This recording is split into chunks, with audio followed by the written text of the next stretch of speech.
For the first 6 weeks after our marriage, my wife avoided all intimate contact. Not a single touch. When I confronted her about it, she stated, "My body is my choice. You can't demand anything." So, I initiated annulment proceedings via legal system. What happened then? Shocked absolutely everyone. So, here's the thing about marriage that nobody warns you about in those cheesy rom-coms or self-help books your well-meaning aunt shoves into your hands at family gatherings. They tell you about compromise, about communication, about finding your person. What they don't tell you is what happens when your person turns out to be a complete stranger who apparently signed up for a different contract than you did. My name is Marcus Ellison, and let me tell you, I thought I knew what I was getting into when I said I do. Turns out I was about as prepared for married life as a goldfish is for a triathlon. 6 weeks. That's how long it took for my fairy tale wedding to turn into what I can only describe as the world's most expensive roommate situation. 6 weeks of sleeping next to someone who acted like I had some kind of contagious disease that could be transmitted through casual contact. 6 weeks of trying to hold my wife's hand only to have her pull away like I just emerged from a nuclear waste facility. 6 weeks of stolen glances across the breakfast table while she scrolled through her phone like I was part of the furniture and not even the good furniture. More like that weird decorative chair that nobody actually sits in but keeps around because it adds character to the room. Clara Whitmore. Well, Clara Ellison now, though she seemed to forget that part most days, had transformed from the woman I fell head over heels for into someone I barely recognized during our whirlwind courtship. She couldn't keep her hands off me. We'd spend hours talking about our future, our dreams, the life we were going to build together in our beautiful home with a white picket fence and maybe a golden retriever named something ridiculously wholesome like Buddy or Scout.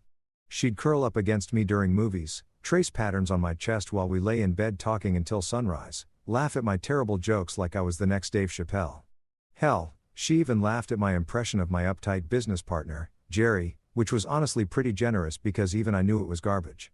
But the moment we got back from our honeymoon in Tuscany, which by the way, she spent more time photographing for her Instagram than actually enjoying, it was like someone had flipped a switch.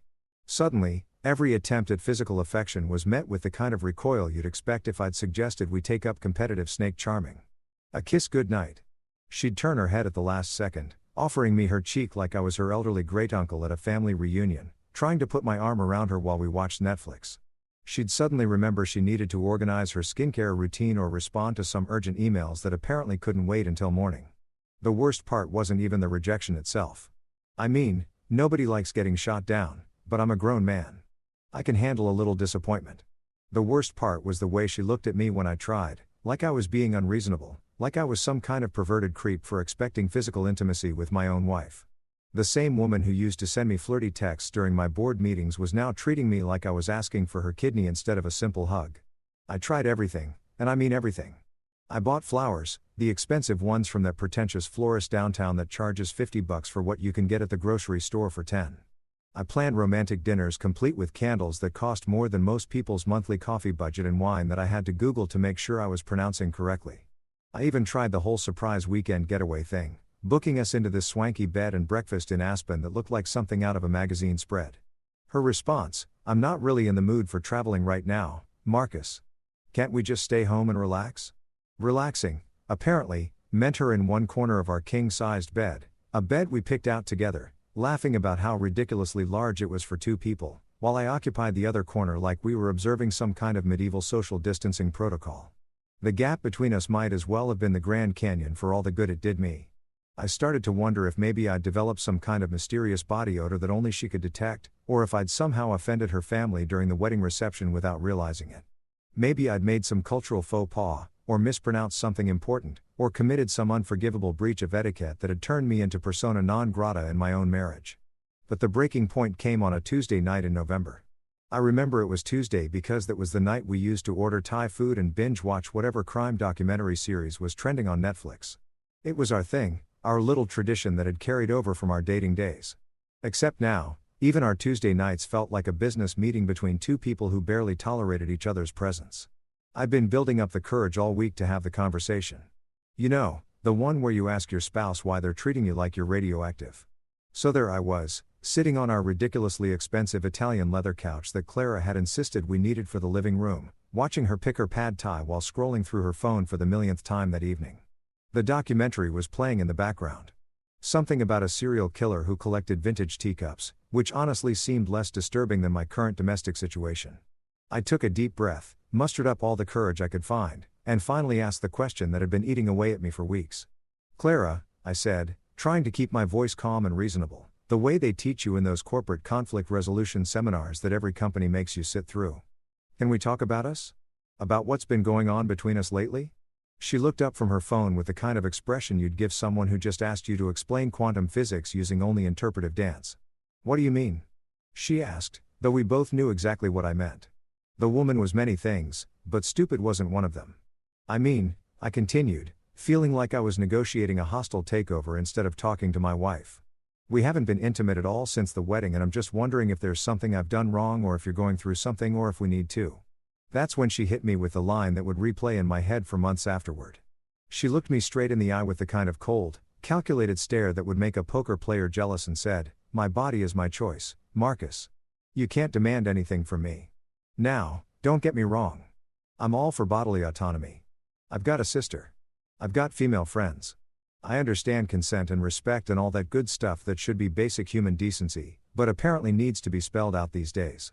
But there's a difference between respecting someone's boundaries and feeling like you're married to a roommate who finds you personally offensive."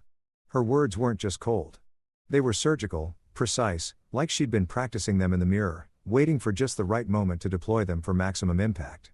That night, lying in bed next to someone who felt like a complete stranger, I knew with absolute certainty that something was fundamentally irreparably wrong with our marriage. This wasn't about adjustment periods or newlywed jitters or any of the other explanations I'd been feeding myself for weeks. This was something else entirely. Something that made my skin crawl and my gut twist with a feeling I couldn't quite name yet. Something that would eventually turn my entire world upside down and teach me that sometimes the person you think you know best is actually the person you don't know at all. You know how they say hindsight is 20/20? Well, let me tell you, looking back at how Clara and I started is like watching a horror movie where you're screaming at the protagonist not to go into the creepy basement, except I'm the idiot protagonist. And the creepy basement was apparently my entire relationship. But at the time, man, I thought I'd hit the romantic jackpot. I was like a kid who'd found a $20 bill on the sidewalk and couldn't believe his luck, completely oblivious to the fact that it might be part of some elaborate prank. It all started at the Hartwell Foundation charity gala in Denver. You know, one of those black tie affairs where rich people pretend to care about causes while writing checks that are basically tax write-offs with a side of social media bragging rights. I wasn't even supposed to be there, honestly. My business partner, Jerry, had come down with what he claimed was food poisoning, but what I suspected was a case of, my wife wants to binge watch The Real Housewives, and I'd rather eat glass than make small talk with Denver's elite for 4 hours. So, there I was, flying solo in a tux that cost more than most people's monthly rent, nursing an overpriced whiskey, and trying not to look like the social disaster I actually am at these things. That's when I heard it. This laugh that was like music but not the pretentious classical stuff they were playing in the background. More like your favorite song on the radio when you're having the best day of your life. I'm not usually the type to get all poetic about sounds, but this laugh made me turn around so fast I nearly spilled my drink on some society matron who probably would have had me banned from every charity event in Colorado for the next decade. And there she was, Clara Whitmore, though I didn't know her name yet. Just this absolutely stunning woman in a midnight blue dress that probably cost more than my first car, surrounded by a group of people who were all laughing along with her like she was the most fascinating person in the room, which honestly she might have been. She had this way of commanding attention without seeming to try. Like she was born knowing secrets that the rest of us were still trying to figure out. Her hair was this perfect shade of honey blonde that caught the light just right. And when she smiled, it was like someone had cranked up the brightness setting on the entire room. I stood there like an absolute for probably 5 full minutes, just watching her work the crowd. She'd lean in when someone was talking, like whatever they were saying was the most important thing she'd ever heard. She'd touch people's arms when she laughed, not in a flirty way, but in this warm, connected way that made everyone around her feel special. It was like watching a master class in human interaction. And I was definitely the remedial student taking notes from the back of the room. Eventually, my brain managed to override my social anxiety long enough to actually approach her. I used some lame line about the charity being close to my heart, which wasn't even a lie since my company had been supporting youth education programs for years, and she didn't just smile politely and move on like I expected. She actually engaged, asked me thoughtful questions about our programs, shared stories about her own volunteer work with literacy initiatives, made me feel like I was the most interesting guy at the party instead of just another businessman in an expensive suit. We ended up talking for the rest of the evening. I missed the keynote speech, the silent auction, probably half the networking opportunities one was supposed to be capitalizing on, and I didn't give a damn. Clara had this way of making everything else fade into the background. She was smart, funny, passionate about causes that actually mattered, and she seemed genuinely interested in me as a person rather than just another potential connection or business opportunity. When she laughed at my stories, and I mean really laughed, not that polite social you do when someone's trying too hard, I felt like I could conquer the world. By the time the evening was winding down, I'd worked up enough courage to ask for her number. She gave it to me without hesitation, along with a smile that made me feel like I'd just won the lottery. "I'd love to continue this conversation sometime," she said. And I swear I floated home that night like some lovesick teenager who'd just gotten asked to prom by the homecoming queen. Our first official date was at this little Italian place in Cherry Creek that she'd recommended. "Nothing too fancy," she said. "Just good food and better conversation." She showed up looking effortlessly beautiful in jeans and a sweater that probably cost more than my monthly grocery budget, but somehow made her look approachable instead of intimidating. We talked for 3 hours straight, covering everything from travel dreams to childhood embarrassments to our thoughts on whether pineapple belonged on pizza. We agreed it was an abomination, which I took as a sign we were meant to be. The months that followed were like something out of a romantic comedy, except better because it was actually happening to me. Clara would surprise me at my office with lunch from my favorite deli, complete with those little notes written in her perfect handwriting that I kept in my desk drawer like some kind of sentimental fool. We'd spend entire weekends exploring Denver, hiking in Red Rocks, browsing through bookshops in Capitol Hill, trying new restaurants that she'd found in whatever foodie blog she was obsessed with that week. She had this infectious curiosity about everything. This way of making ordinary activities feel like adventures. She was affectionate in all the ways that mattered. She'd grab my hand when we were walking down the street, curl up against me during movies, send me flirty texts during the day that made me smile like an idiot during board meetings. When we'd go out with my friends, she'd slip her arm through mine and actually participate in conversations instead of checking her phone every 5 minutes like she had somewhere better to be. My buddy Adrian, who's usually about as romantic as a tax audit, actually pulled me aside one night and said, "Dude, I've never seen you this happy. She's good for you." Even my mother approved. And Evelyn Ellison is not easily impressed by the women I date. She'd made it clear over the years that she thought most of my girlfriends were either gold diggers or airheads, sometimes both. But when I brought Clara home for Sunday dinner, Mom actually smiled. Not her polite, "I'm trying to be welcoming" smile, but her genuine "I like this person" smile that I hadn't seen directed at one of my dates since well ever. Clara helped with the dishes, asked about Mom's garden, and somehow managed to make my usually reserved mother laugh until she was wiping tears from her eyes. After Clara left that night, Mom grabbed my arm and said, "That one's a keeper, Marcus. Don't screw it up." By the time I proposed, 6 months later, on the balcony of the same hotel where we'd had our first real date, I was absolutely certain I'd found my person. The ring was a 2-carat solitaire that had set me back more than my first car. But seeing her face when I got down on one knee made every penny worth it.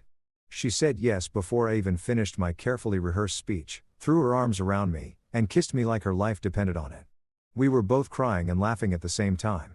And I remember thinking that this was what happiness actually felt like. This overwhelming sense of rightness, like all the pieces of my life had finally clicked into place.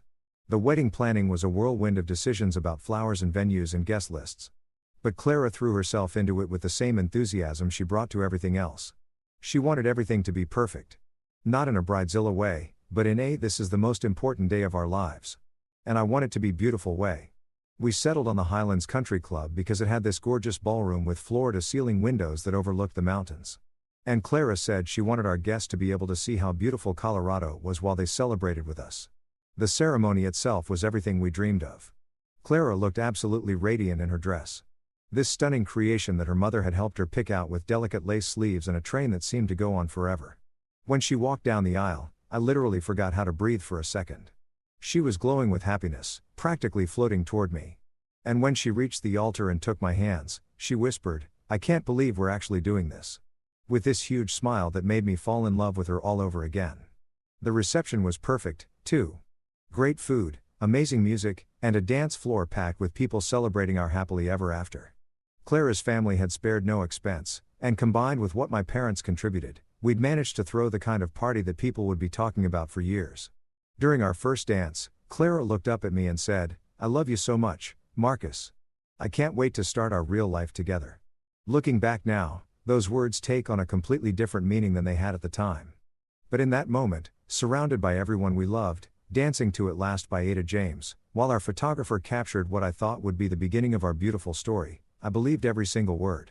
I believed in us, in our future, in the life we were going to build in our beautiful home with its perfectly appointed rooms and carefully curated furniture. I believed that the woman in my arms was exactly who she seemed to be, and that our love story was just getting started. What an absolute fool I was.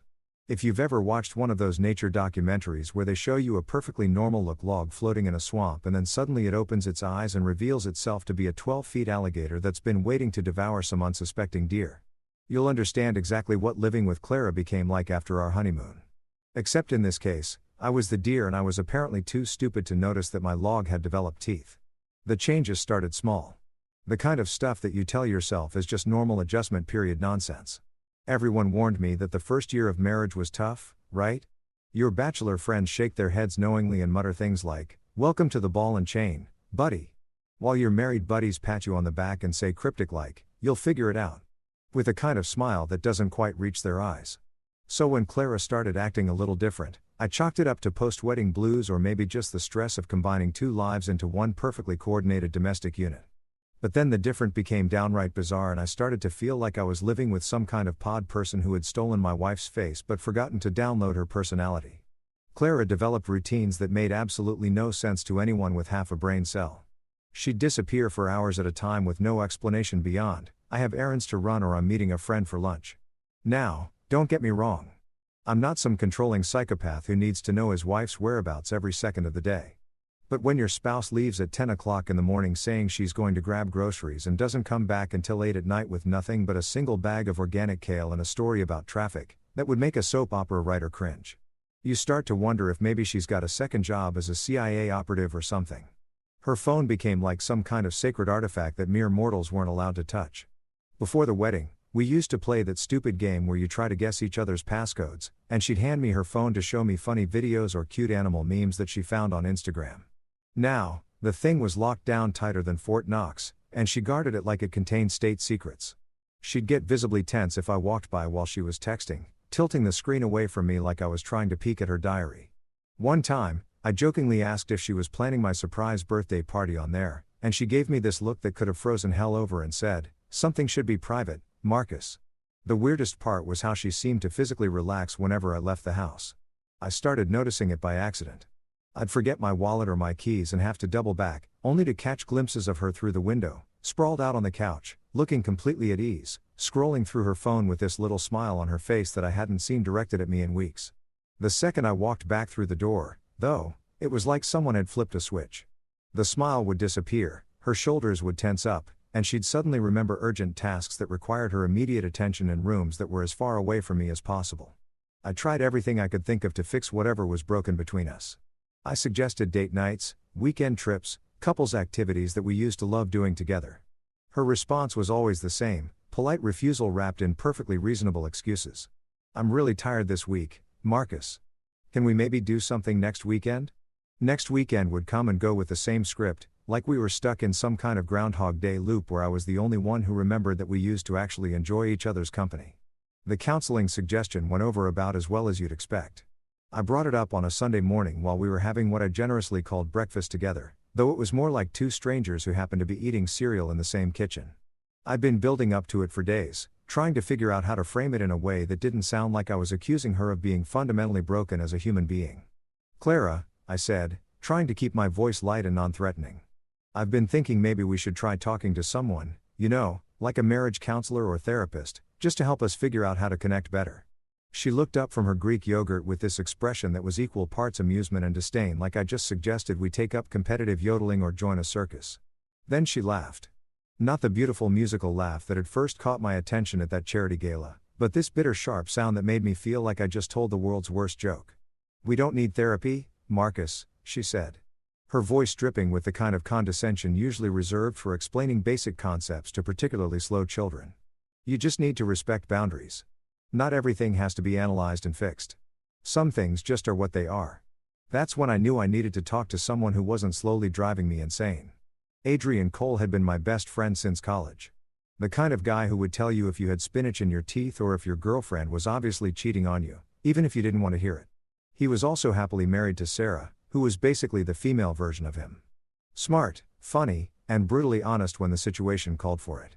If anyone could give me perspective on what the hell was happening in my own house, it was Adrian. I met him for beers at Murphy's Pub on a Thursday night. The kind of dive bar where the peanut shells on the floor are part of the ambience and nobody judges you for drinking your feelings. Adrian took one look at my face and ordered us both double whiskies instead of our usual IPAs. "Dude," he said, settling into the worn leather booth across from me. "You look like someone ran over your dog. What's going on?" So, I told him everything. The lack of intimacy, the mysterious disappearances, the phone guarding, the way she seemed to barely tolerate my presence in our own home. Adrian listened without interrupting, nursing his whiskey and occasionally nodding like he was taking mental notes. When I finished my pathetic tale of marital woe, he was quiet for a long moment, staring into his glass like it might contain the secrets of the universe. "Marcus," he finally said, looking up at me with the kind of serious expression that made my stomach clench. "This isn't normal newlywed stuff. Sarah and I went through some adjustment period when we got married, but this sounds like she's actively trying to avoid being married to you, like it all." He leaned forward, lowering his voice, even though the bar was loud enough that nobody could have overheard us anyway. "I'm going to ask you something, and I want you to really think about your answer. Do you think Clara actually wanted to marry you, or do you think she wanted to marry what you represent, your money, your status, your connections?" The question hit me like a punch to the gut because it was the same thought that had been creeping around the edges of my mind for weeks. The possibility I'd been desperately trying not to acknowledge. But hearing it out loud from someone whose judgment I trusted implicitly made it impossible to ignore. Even my mother had started making comments. And Evelyn Ellison was not the type to stick her nose into her adult son's marriage unless something was seriously wrong. During our last visit, she'd pulled me aside while Clara was supposedly freshening up in the bathroom. Though given how long she was taking, she might have been performing minor surgery in there. "Marcus, honey," Mom had said. Her voice carrying that particular tone she used when she was trying to be diplomatic, but was really just barely restraining herself from saying what she actually thought. "Is everything okay between you and Clara? She seems distant, like she's here physically, but mentally she's somewhere else entirely." When I tried to brush it off as normal married life stuff, Mom had given me that look. The one that said she wasn't buying my for even half a second. "She looks at you like you're a roommate, not her husband," she'd whispered, glancing toward the bathroom to make sure Clara wasn't coming back. "And not even a roommate she particularly likes." Sitting there in Murphy's Pub with Adrian, surrounded by the comfortable chaos of other people's ordinary Thursday night problems, I finally admitted out loud what I'd been trying not to think about for weeks. My marriage was a complete disaster, and I had no idea how to fix it. Worse, I was starting to suspect that maybe it couldn't be fixed because you can't repair something that was broken from the very beginning. The scariest part wasn't even the possibility that my wife didn't love me. The scariest part was the growing suspicion that she never had and that I'd been such a naive, lovesick fool, that I'd completely missed all the warning signs that were probably flashing like neon lights for everyone else to see. You know that moment in every disaster movie where the hero finally stops trying to reason with the tornado or negotiate with the earthquake and just accepts that nature is trying to kill them? Well, welcome to my Tuesday night epiphany, brought to you by another spectacular fight about intimacy and the sudden realization that I was married to a human-shaped hurricane who had apparently enrolled in advanced courses on emotional destruction. It started the same way these conversations always did, with me trying to approach the subject like I was defusing a bomb, while Claire acted like I was asking her to donate a kidney to a stranger she'd met on Craigslist. We'd been sitting on opposite ends of our ridiculously expensive couch, watching some Netflix show that neither of us was actually paying attention to when I made the fatal mistake of suggesting we go to bed together. Not for sex, mind you. At this point, I would have been thrilled with basic human contact that didn't involve her flinching away from me like I was radioactive. "Clara," I said, using the same careful tone I perfected for dealing with particularly volatile clients. "It's been 2 months since our wedding. 2 months since we've been close. I'm not trying to pressure you into anything, but I'm starting to feel like we're strangers living in the same house." She looked at me with that now familiar expression of barely concealed irritation, like I was a persistent salesman who couldn't take a hint. "Marcus, we've been over this. I told you that intimacy isn't something you can schedule or demand. It happens naturally or it doesn't happen at all. But it's not happening at all." I pointed out, probably with more frustration in my voice than I intended, and I'm trying to understand why. Did something happen? Did I do something wrong? Because if I did, just tell me so I can fix it. That's when she hit me with the nuclear option. She turned to face me fully, her eyes cold and calculating in a way that made my blood pressure spike, and delivered her verdict with the precision of a surgeon wielding a scalpel. "Maybe the problem isn't what you did wrong, Marcus. Maybe the problem is that you think you're entitled to something just because we're married. Maybe the problem is that you can't accept that some women don't want to be pawns in their husband's sexual fantasies. I sat there for a moment, processing what she'd just said, feeling like I'd been slapped across the face with a frozen fish. Sexual fantasies. I'd been asking for basic human affection, not auditions for some kind of pornographic fever dream. I wanted to hold my wife's hand, maybe get a kiss that didn't feel like a punishment. Perhaps occasionally sleep in the same bed without an invisible force field between us that would make NASA jealous. Clara, I said slowly, trying to keep my voice level despite the fact that I was pretty sure my head was about to explode. I'm not asking for sexual fantasies. I'm asking for my wife to act like she actually wants to be married to me instead of like she's serving a prison sentence. Her response was to laugh. That same bitter sharp sound that had become the soundtrack to our marriage, and shake her head like I was missing some obvious point that everyone else in the world understood except me. You just don't get it, do you? She said, standing up and smoothing down her silk pajamas that probably cost more than most people's monthly car payments. This is exactly what I'm talking about. You think marriage gives you some kind of automatic access to my body, like I'm property you purchased at the altar? And that's when something inside me finally snapped. Not in a violent throw things around the room kind of way, but in a cold crystalline moment of absolute clarity that cut through all the confusion and self-doubt I'd been wallowing in for months. I looked at this woman, this beautiful, perfectly put together woman who had somehow transformed from the love of my life into a stranger who spoke to me like I was something unpleasant she'd found on the bottom of her shoe, and realized that I was done. Done begging for scraps of affection. Done apologizing for wanting a real marriage instead of whatever twisted roommate situation we'd stumbled into. Done pretending that this was normal or fixable or something that would get better with time and patience and more expensive couples therapy sessions. You're right, Clara, I said, standing up and looking at her with what I hoped was the same cool detachment she'd been serving me for months. I don't get it. I don't understand how the woman who couldn't keep her hands off me 6 months ago suddenly finds the idea of basic human contact so personally offensive. But you know what? I'm done trying to figure it out.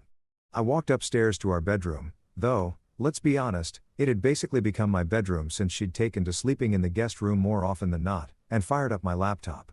If Clara wanted to treat our marriage like a business transaction, then maybe it was time to start thinking like a businessman instead of a lovesick fool. I'd always been good at research. It's basically half of what running a successful company involves. So, I started digging into Colorado marriage law with the same methodical approach I used for due diligence on potential acquisitions. What I found was like discovering a secret weapon I didn't even know existed. Turns out, Colorado recognizes several grounds for annulment that go way beyond the obvious stuff like bigamy or being too drunk to consent. The state actually allows in fraud, concealment, or misrepresentation at the time of marriage. And here's the kicker.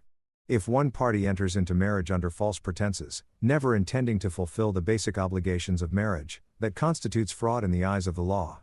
I sat there staring at my laptop screen at 2 o'clock in the morning, feeling like a detective who'd just cracked the case that had been driving him insane for months. Clara's behavior wasn't just confusing or hurtful, it was potentially illegal. If she had never intended to consummate our marriage.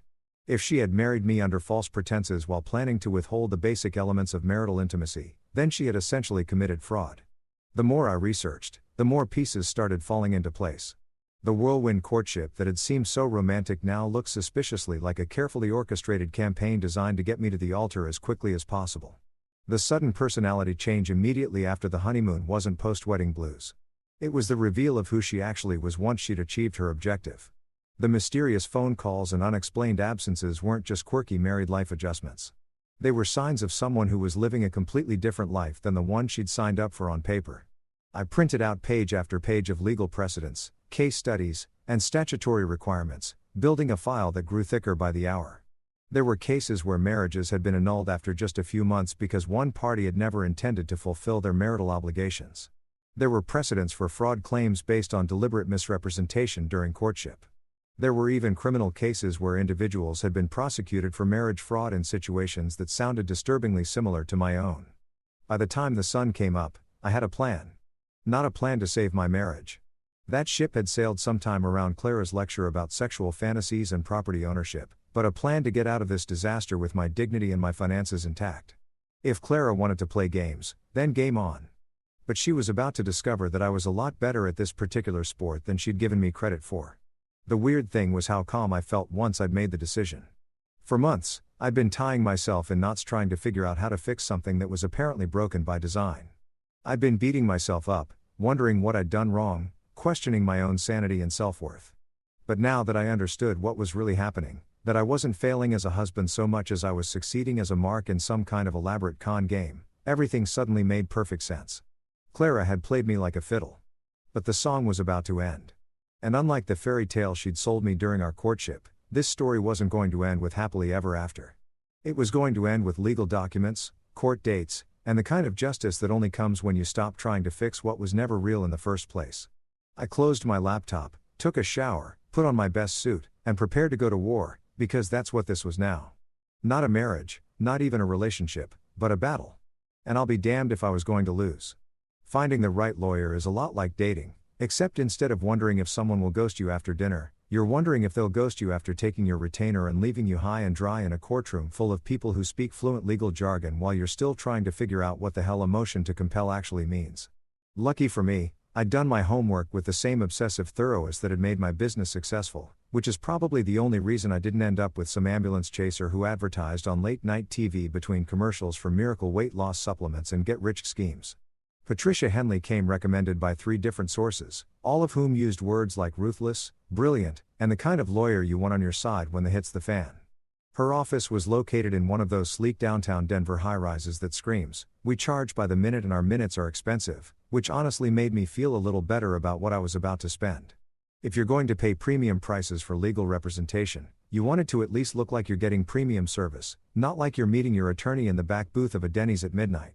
The waiting room was all glass and steel and leather furniture that probably cost more than most people's cars, with abstract art on the walls that looked like someone had sneezed paint on a canvas and called it genius. The receptionist, a woman who looked like she could run a Fortune 500 company in her spare time, offered me coffee that came in actual china cups instead of those flimsy paper things you get at most offices. These were clearly people who understood that presentation matters, especially when you're about to discuss the intimate details of your catastrophic marriage with a complete stranger. Patricia Henley herself was exactly what central casting would order if they needed someone to play intimidating female attorney in a legal thriller. She was probably in her late 40s with silver-streaked hair pulled back in a style that said, "I don't have time for bullshit." Wearing a suit that looked like it had been tailored by someone who charged more per hour than most people make in a week. When she shook my hand, her grip was firm enough to crack walnuts, and her eyes had that sharp, calculating look that made me understand why opposing counsel probably broke out in cold sweats when they saw her name on court documents. Her office was on the 32nd floor with floor-to-ceiling windows that offered a panoramic view of the Denver skyline and the mountains beyond. It was the kind of view that reminded you that there were bigger things in the world than your personal problems, while simultaneously making it clear that the person behind the desk had the kind of success that could afford such reminders. The walls were lined with law books, framed diplomas from schools with names that made your student loans weep, and photographs of Patricia with various judges and politicians who looked like they could have disappeared if you annoyed them sufficiently. "Mr. Ellison," she said, gesturing for me to take a seat in one of the leather chairs positioned across from her massive mahogany desk. "I understand you're interested in exploring an annulment. That's an unusual request for someone who's been married for only a few months. Why don't you tell me what's going on?" So, I did. I told her everything, starting with that magical first meeting at the charity gala and ending with my late-night research session that had led me to her office. I laid out the timeline of Clara's personality transformation, the complete lack of intimacy, the mysterious phone calls and unexplained absences, the way she seemed to actively avoid being alone with me in our own house. Patricia listened without interrupting, occasionally jotting down notes on a legal pad with handwriting that looked like it had been designed by someone who charged extra for legibility. When I finished my tale of marital woe, she leaned back in her chair and studied me with the kind of expression that made me feel like I was being x-rayed by someone who could see through at the molecular level. The silence stretched on long enough that I started to wonder if maybe I'd misread the situation. If maybe my problems were just normal married life stuff that everyone goes through and I was being a dramatic baby who couldn't handle the adjustment period. Then she leaned forward, placed her hands flat on the desk, and said something that changed everything. "Marcus," she said, her voice carrying the kind of authority that made Supreme Court justices sit up and pay attention. "This isn't just grounds for annulment. If your wife entered into this marriage under false pretenses, if she never intended to fulfill the basic obligations of marriage, then what you're describing is fraud. And if we can prove that she planned this deception from the beginning, you're not just looking at civil implications. You're looking at potential criminal charges." The word fraud hit me like a physical blow. I'd suspected something was wrong, obviously. But hearing it laid out in legal terms by someone whose job was to understand these things made it real in a way that my late-night internet research sessions hadn't quite managed. This wasn't just about a marriage that wasn't working out. This was about deliberate deception, about someone who had essentially run a con game on me using wedding vows and romantic dinners as cover. Criminal charges? I asked, my voice sounding smaller than I would have liked. You mean like actual jail time? Patricia nodded grimly, pulling out a thick file folder that she'd apparently prepared while I was telling my story. Marriage fraud is a serious offense in Colorado, especially when significant financial assets are involved. If Clara married you with the intention of gaining access to your wealth and property without ever planning to fulfill her marital obligations, that constitutes fraud under state law. The fact that she insisted on a prenuptial agreement could actually work in our favor here. It suggests premeditation, advanced planning for the dissolution of the marriage. She opened the file and started pulling out documents, case precedents, legal statutes, examples of similar situations that had resulted in both annulments and criminal convictions. There's a pattern here that I've seen before, Marcus. The whirlwind courtship designed to prevent you from getting to know the real person. The immediate personality change after the wedding, the avoidance of intimacy combined with mysterious behavior and secretiveness. These are classic signs of what we call a marriage con. The term made my stomach clench. A marriage con. Like I was some kind of mark in an elaborate grift. A sucker who'd been played by a professional who specialized in targeting wealthy, lonely men with more money than sense. It was humiliating and enlightening at the same time. Humiliating because it meant I'd been completely fooled by someone I thought I loved, but enlightening because it meant that what had happened to me wasn't my fault. What do we need to prove it?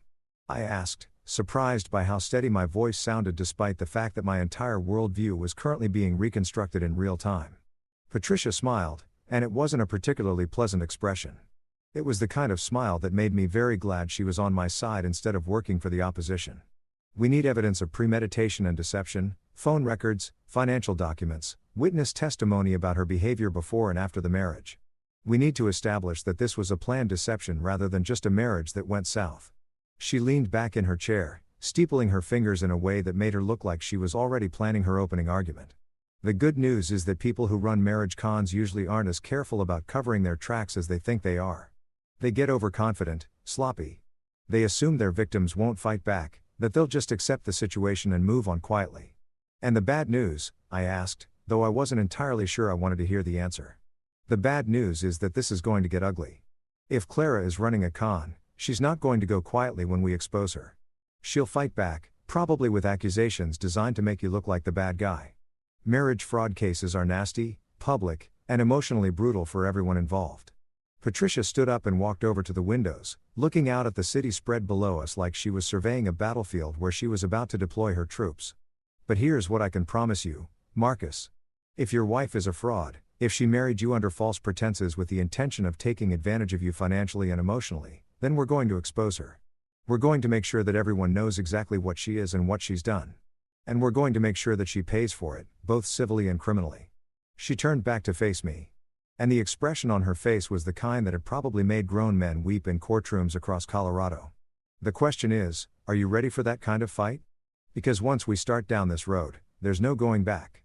This isn't just about ending your marriage anymore. This is about justice. I thought about Clara's cold laughter, about the way she looked at me like I was something unpleasant she'd found on her shoe, about the months of confusion and self-doubt and wondering what the hell was wrong with me that my own wife couldn't stand to be in the same room with me. I thought about the beautiful, affectionate woman who had apparently never existed except as a carefully constructed facade designed to get me to the altar. Yeah, I said, meeting Patricia's eyes with a steadiness that surprised me. I'm ready.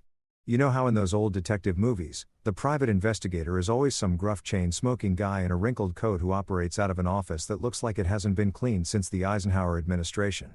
Well, Detective Samuel Torres was nothing like that, which was either really reassuring or deeply disappointing depending on how much you buy into Hollywood stereotypes. Instead of looking like he'd stepped out of a film noir, Torres looked like he could have been modeling for Men's Health magazine mid-40s, built like he spent serious time in the gym, wearing a suit that actually fit him properly and had been pressed sometime in the current decade.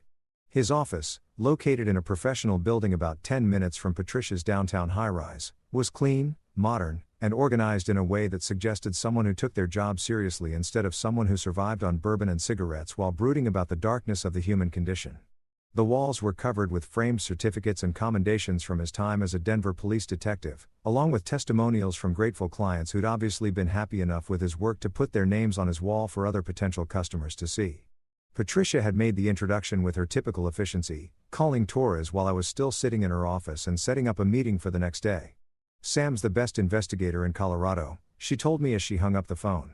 "He used to work fraud cases for Denver PD before he went private. If anyone can dig up dirt on your wife, it's him.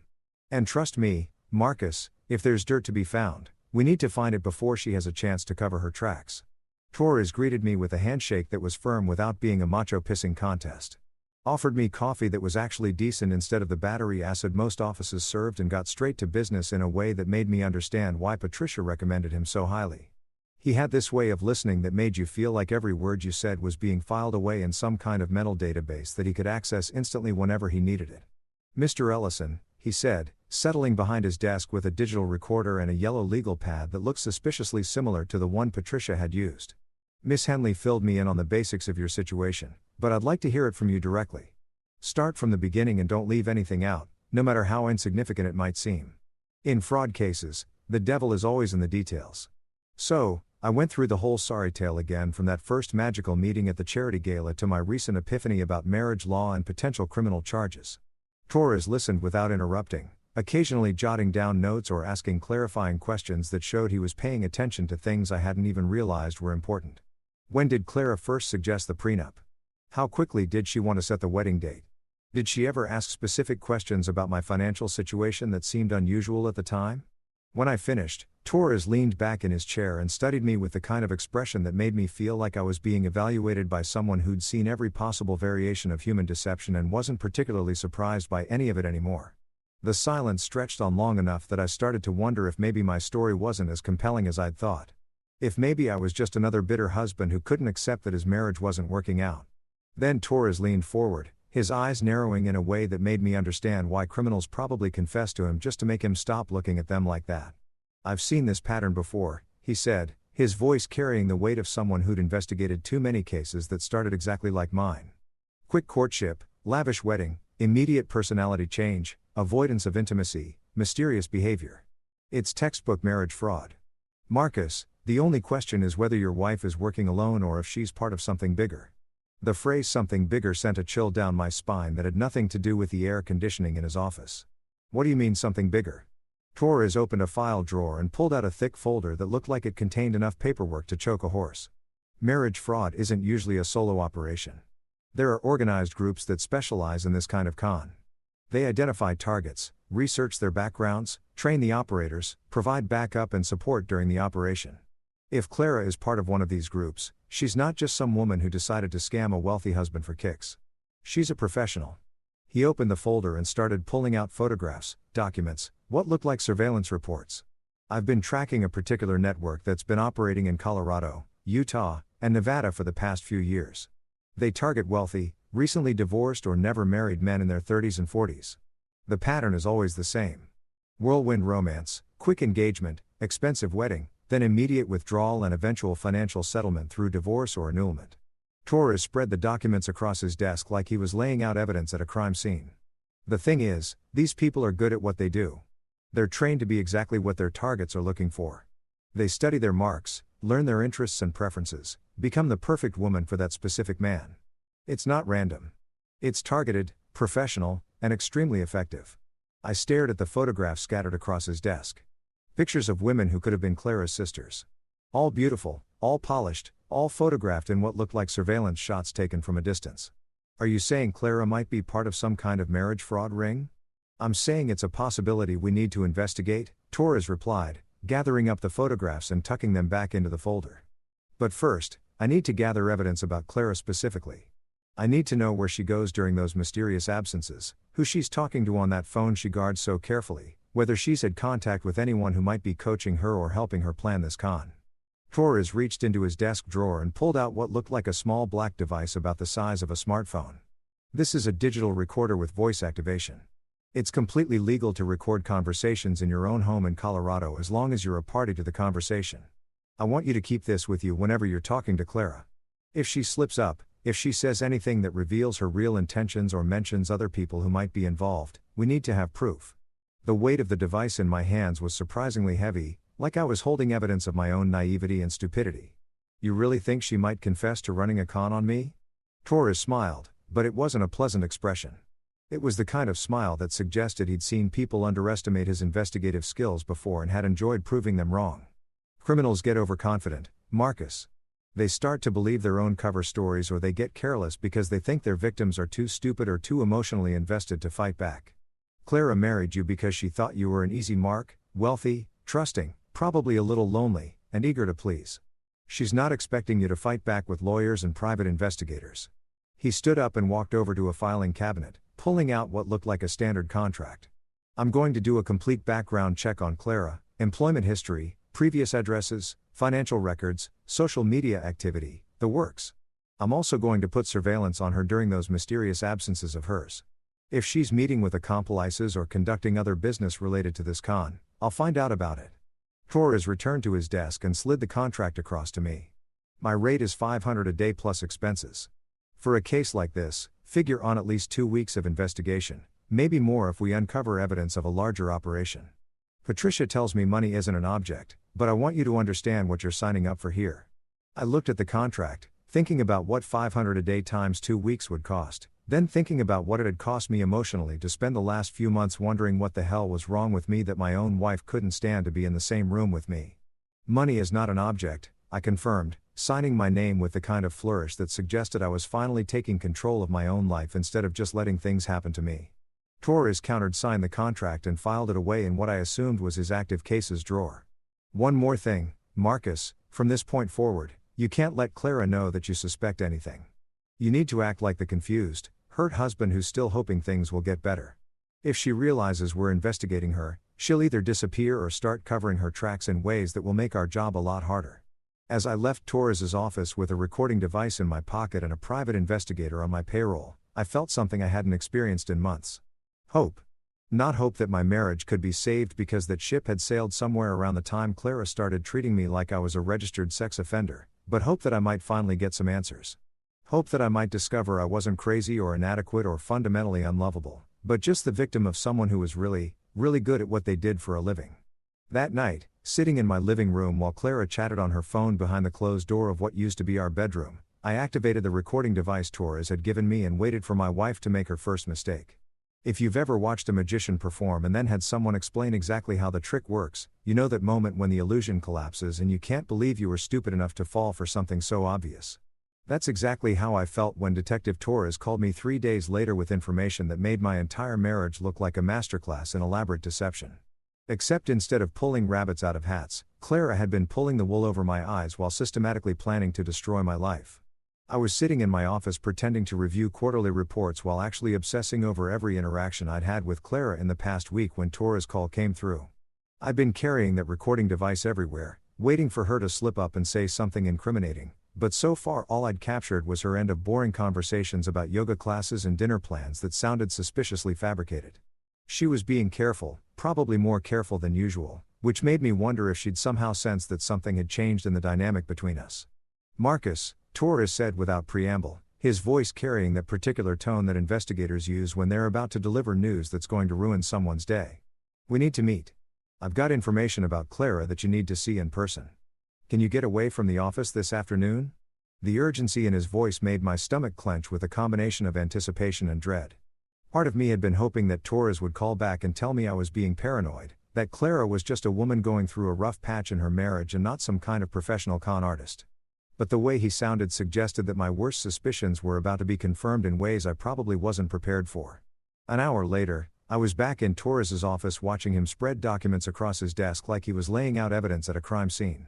Except this time, the crime scene was my life, and I was apparently both the victim and the last person to figure out what had been happening right under my nose. Okay, Marcus, Torres said, settling into his chair with the kind of expression that made me want to pour myself a stiff drink, even though it wasn't even 3 o'clock in the afternoon.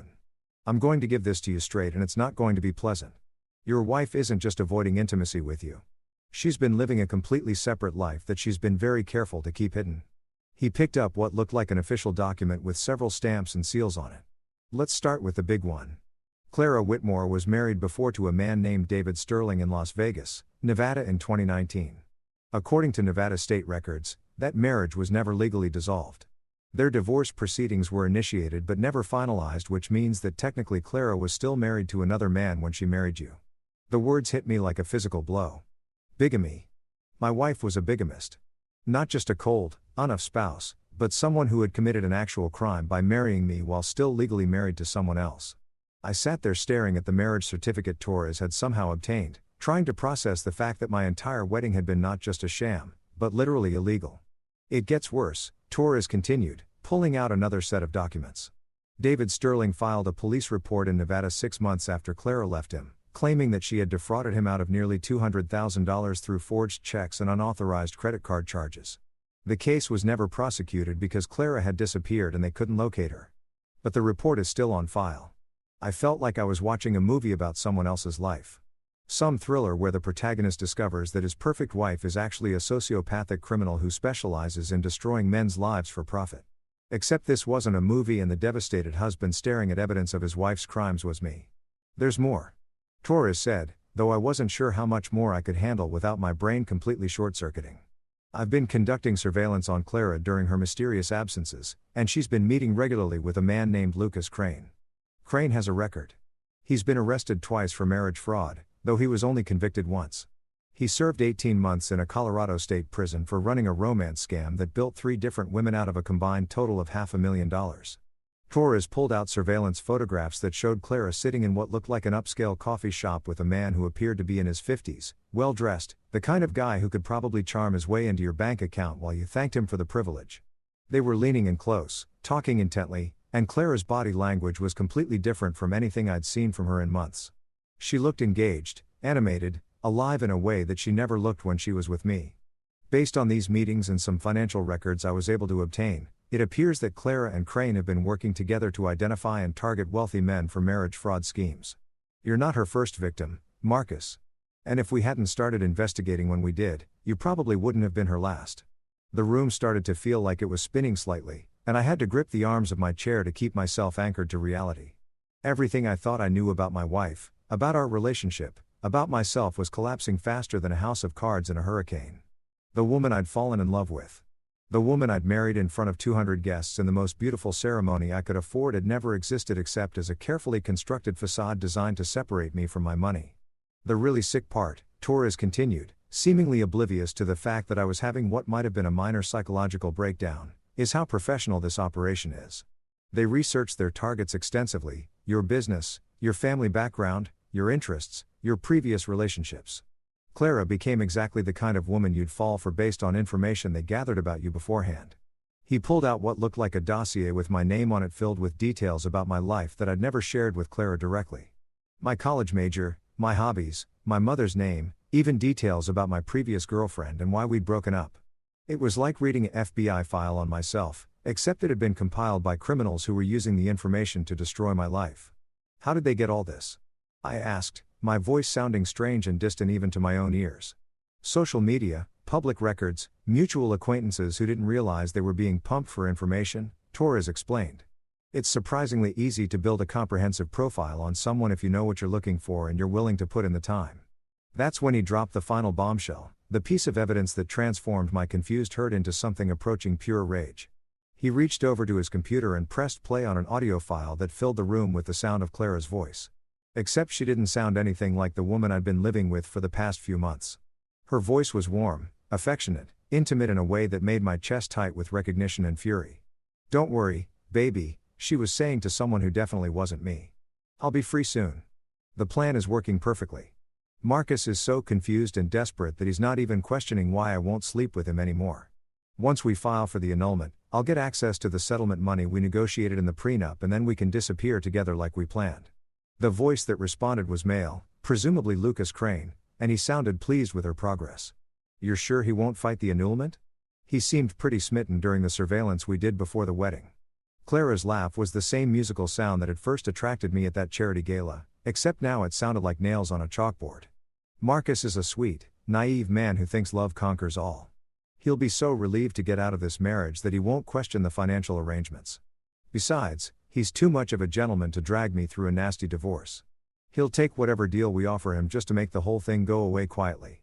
I sat there listening to my wife discuss my emotional destruction like it was a business transaction, feeling something inside me die and get replaced by something much colder and infinitely more dangerous. The woman I'd love, the woman I'd married, the woman I'd been torturing myself trying to understand and please, had never existed. She was a character in an elaborate play, and I'd been the unwitting audience member who'd somehow ended up on stage without realizing the performance had started. Marcus Torres was looking at me with what might have been concern, though it was hard to tell through the red haze that had descended over my vision. "Are you okay?" I looked at him and felt my face arrange itself into what I hoped was a smile, though it probably looked more like a snarl. "I'm perfect," I said, and meant it. Because for the first time in months, I understood exactly what was happening and exactly what I needed to do about it. Clara thought she was running a con on a naive, lovesick fool who would roll over and play dead when she was ready to cash out. What she didn't realize was that she just handed me everything I needed to destroy her completely. And I was more than ready to return the favor. You know what they say about revenge being a dish best served cold? Well, let me tell you. After sitting in Patricia's office listening to her explain our strategy for destroying Clara's little con game, I was feeling downright arctic. This wasn't going to be some messy emotional confrontation where I screamed about betrayal and threw her designer clothes out onto the lawn like some reality TV drama. No, this was going to be surgical, calculated, and absolutely devastating in all the best ways. Patricia had crafted our approach with the kind of precision that would make a Swiss watchmaker jealous. We were going to let Clara think she was winning right up until the moment we pulled the rug out from under her perfectly pedicured feet. The beauty of the plan was its simplicity. We'd file for annulment exactly like she expected, making it look like I was too heartbroken and confused to fight for anything more than a quick, quiet escape from our disaster of a marriage. The key, Patricia explained while spreading legal documents across her conference table like she was planning a military invasion, is to make Clara believe she's gotten exactly what she wanted. She thinks you're a pushover who'll accept whatever terms she dictates just to make the pain stop. We're going to encourage that belief right up until we spring the fraud evidence on her in court. The prenuptial agreement that Clara had insisted on, which at the time I'd thought was just her being practical about protecting her family's money, was about to become the rope she'd unknowingly fashioned for her own legal hanging. She'd negotiated terms that would give her a substantial settlement in case of annulment. Clearly believing that a sad, desperate Marcus would just hand over the cash to make his embarrassing marriage disappear quietly. What she didn't know was that fraud invalidates contracts. Every single clause she'd so carefully negotiated, every financial protection she'd built into our agreement would become worthless toilet paper the moment we proved she'd entered the marriage under false pretenses. Instead of walking away with a nice chunk of my assets, she'd be walking away in handcuffs. For the next 2 weeks, I played my part like I was auditioning for an Oscar. I moped around the house, acted defeated and confused, made it clear that I just wanted our nightmare marriage to end as quietly as possible. When Clara suggested we discuss our options, which was apparently Connor to speak for, "Let me explain how much money you're going to give me to go away," I nodded sadly and agreed that maybe it would be best for both of us. Clara's smugness during those conversations was almost impressive in its complete lack of self-awareness. She'd pat my hand sympathetically while explaining how much better we'd both be once we moved on from this mistake, completely oblivious to the fact that I was recording every word and that her idea of moving on was about to collide head first with multiple felony charges. "You'll regret losing me someday, Marcus," she told me one evening, her voice dripping with fake sympathy that made my skin crawl. "But I think we both know this marriage was doomed from the start. Some people just aren't compatible, no matter how much they want to be." If I hadn't known she was basically reading from a script designed to manipulate me into accepting financial ruin, I might have actually felt guilty about what was coming next. But sitting there listening to her perform her concerned wife routine while knowing she was planning to disappear with Lucas Crane the moment she got her hands on my money, I felt nothing but cold satisfaction. The legal system was about to give Clara Whitmore the education of her lifetime, and I was going to have front row seats to watch her discover that some marks fight back harder than expected. The day of the hearing, Clara walked into that Denver courtroom like she was stepping onto a red carpet at some fancy award show. She'd chosen her outfit carefully. A conservative navy suit that screamed respectable wife who's been wronged. Paired with just enough jewelry to remind everyone that she came from money, but not so much that she looked greedy. Her lawyer, some slick operator she'd hired with what I assumed was her family's money, looked equally confident as they took their seats across from Patricia and me. I have to admit, watching Clara perform her grieving wife routine was almost impressive. When her attorney argued that I was just an impatient husband who couldn't respect her boundaries, she managed to look appropriately wounded, like she was the victim of some terrible misunderstanding rather than a career criminal who'd made the mistake of targeting the wrong mark. Then Patricia stood up and the temperature in the room seemed to drop about 20 degrees. She walked to the evidence table with the kind of calm confidence that made everyone pay attention, including the judge, who looked like he'd seen enough divorce drama to fill several seasons of daytime television, but was suddenly interested in what was about to unfold. "Your Honor," Patricia began, her voice carrying across the courtroom like she was delivering a sermon to the faithful. "We have evidence that Mrs. Whitmore entered this marriage under fraudulent circumstances." She pressed play on the audio device and Clara's voice filled the courtroom warm and intimate as she discussed her plans to be free soon and access the settlement money we negotiated. I watched Clara's face as she heard her own words played back to her. Saw the exact moment when her carefully constructed composure cracked like ice on a frozen pond. The color drained from her cheeks. Her mouth opened slightly in what might have been shock or horror. And for the first time since I'd known her, she looked genuinely afraid. But Patricia wasn't done.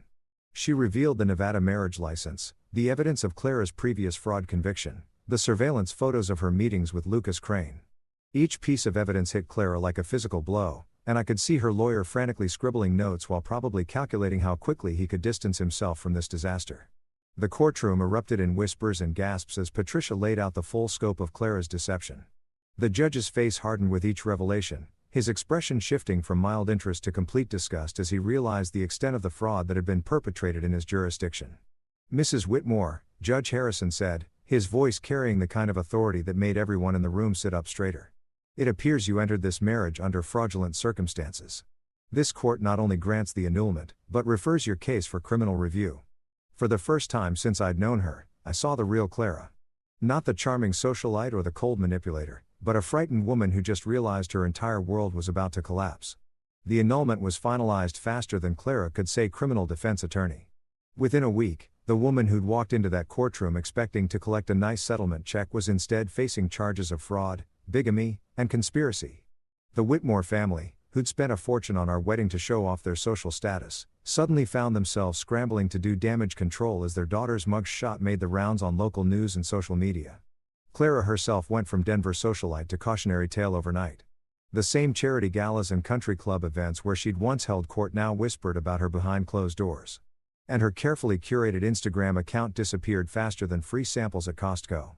Lucas Crane, her partner in crime, was arrested 2 days after the hearing when police tracked him down at a motel outside Boulder, apparently waiting for Clara to show up with money that was never going to materialize. As for me, I walked out of that courthouse feeling like I'd been holding my breath for months and could finally exhale. My friends, the real ones like Adrian, celebrated with quiet relief, while my mother actually smiled for the first time since the wedding. "I knew something was wrong with that girl," she said, though she was kind enough not to add, "I told you so." The most shocking thing wasn't how quickly Clara's empire of lies collapsed once the truth came out. It was how strong I'd become in the process of fighting back. I'd gone from confused victim to someone who dismantled a professional con operation. And honestly, that felt better than any marriage ever could have. Clara had taught me an expensive but valuable lesson. Sometimes the person you think you love is just a mirror showing you what you want to see. The real victory wasn't just getting my freedom back. It was learning that I was a hell of a lot tougher than either of us had given me credit for.